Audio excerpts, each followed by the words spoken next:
Hello friends, welcome back to Santhoshi சமையல். இன்றைக்கி நம்ம என்ன ரெசிபி பார்க்க போகிறோன்னா இட்லி. நல்லா சாஃப்டாக இருக்குது பாருங்கள். இந்த ரெசிபி எப்படி பண்ணலான்னு பாருங்கள். முதல்ல பிளேட்டில் வந்து ஆயில் விட்டு நல்லா தடவிக்கிறோம். எதுக்குன்னா அப்போ தான் இட்லி வந்து உங்களுக்கு வந்து எடுக்கிறப்ப ஈஸியாக இருக்கும், இதில் ஒட்டாமல் இருக்கும், அந்த ஷேப்பும் பெர்ஃபெக்டாக வரும் உங்களுக்கு. இது சீக்ரெட், இதுதான் உங்களுக்கு வந்து சீக்ரெட் இட்லி பெர்ஃபெக்டாக இந்த மாதிரி எடுக்கிறதுக்கு. அப்போலாம் ஒன்ஸ் வந்து நீங்கள் விட்டுட்டிங்கன்னா அது திருப்பி திருப்பி அமுக்கக்கூடாது. இப்போ பாருங்கள், இட்லி வந்து இந்த மாதிரி ஸ்பேஸ் இருக்குது பாருங்கள், அந்த 3 ஓட்டை அதுக்கு ஏற்ற மாதிரி பிளேட்ஸை வந்து நீங்கள் அரேஞ்ச்மெண்ட் பண்ணி வைக்கணும். அப்போ தான் இட்லி வந்து ஸ்ட்ரீம் ஆகிறப்ப அது மேலே கரெக்டாக வேகும். அதுபோல் இந்த பாருங்கள், இந்த விஷில் வந்து நம்ம ரிமூவ் பண்ணிடணும். ரிமூவ் பண்ணிவிட்டு 10 மினிட்ஸ் தான் நீங்கள் வைக்கணும். இப்போ இட்லி வெந்துருச்சான்றதை செக் பண்ணுறதுக்கு லைட்டாக தண்ணியை தெளிச்சுக்கோங்க.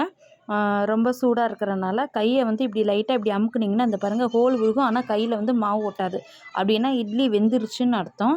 இந்த மாதிரி செக் பண்ண பிறகு தட்டை இறக்கி வச்சுட்டு நல்லா ஒரு 5 மினிட்ஸ் ஆற விட்டுட்டு, இந்த டம்ளர் வச்சுருக்கேன் பாருங்கள் பக்கத்தில், இந்த டம்ளரில் ஸ்பூனை டிப் பண்ணிவிட்டு தண்ணியில் டிப் பண்ணிவிட்டு நீங்கள் ஒவ்வொரு தடையும் இட்லி எப்படி எடுக்கணும்.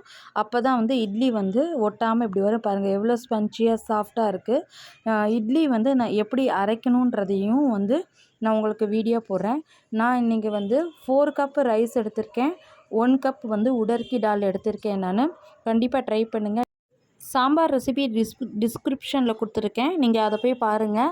அது இந்த சந்தோஷ் சமையல் உங்களுக்கு பிடிச்சிருக்குன்னு நினைக்கிறேன். மறக்காமல் உங்கள் ஃப்ரெண்ட்ஸ் அண்ட் ஃபேமிலிக்கு ஷேர் பண்ணுங்கள். Thank you, bye by.